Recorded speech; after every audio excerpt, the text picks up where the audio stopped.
అందరికీ నమస్కారం.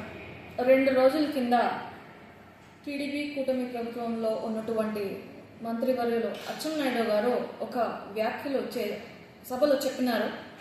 ఏమిటంటే ఆడబిడ్డ నిధిని ఇవ్వాలంటే రాష్ట్రం అమ్ముకోవాలా, అది కూడా 1500కి. మన జగనన్న దీనికి ముందు ఎంతో డబ్బులు ఇచ్చినారు ప్రజలకి, డీబీటీ ద్వారా, నాన్ డీబీటీ ద్వారా. మన అక్క చెల్లమ్మల అకౌంట్లో డబ్బులు వచ్చి డైరెక్ట్గా పడేవి. చేయూత కానీ మరొకటి కానీ ఇవన్నీ ఇచ్చినప్పుడు, కోట్లల్లో ఇచ్చినప్పుడు మన జగనన్న ఎప్పుడు ఇలా మాట్లాడలేదు.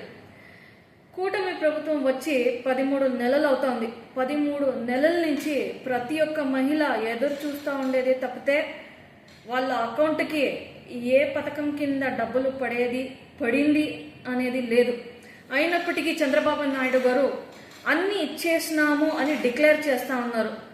టీవీ చూసేవాళ్ళు వీళ్ళు బయట ఎట్లా మాట్లాడుకుంటున్నారంటే, పడిందేమో నేను చూసుకోలేదు, నీకు పడిందా నాకు పడలేదు, ఇట్లా మాట్లాడుకుంటున్నారు. అందరూ ఒక గందరగోళంలో ఉన్నారు. వాళ్ళకి పడిందేమో మనకి పడలేదు. ఇటువంటి పరిస్థితి ఈరోజు మన రాష్ట్ర ప్రభుత్వంలో ఉంది. ఆడబిడ్డల్ని మీరు చాలా రకంగా మోసం చేస్తూ ఉన్నారు. పథకం ఇచ్చినాను అని చెప్పి మోసం చేస్తున్నారు.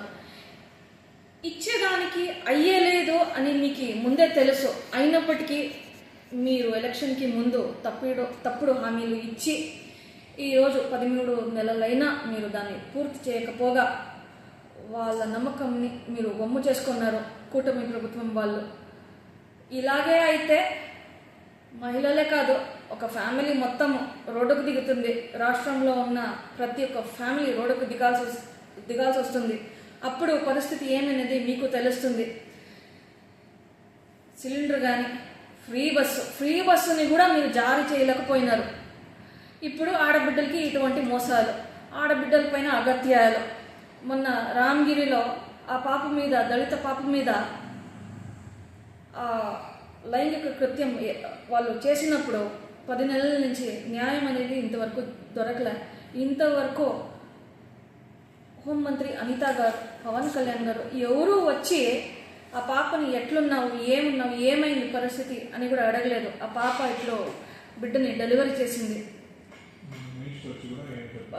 10వ తరగతి చదువుతాను అనుకుంటా ఆ పాప. ఇది పరిస్థితి.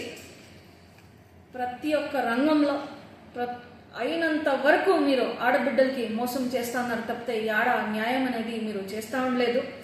ఇవన్నీ టీడీపీ ప్రభుత్వం మీరు చూసుకోవాలి అని నేను కోరుకుంటూ డిమాండ్ కూడా చేస్తాను. మీకు చేతన అయితే మాత్రమే చెప్పండి, హామీ ఇవ్వండి, పూర్తి చేయండి అవి అని నేను డిమాండ్ చేస్తున్నాను మిమ్మల్ని.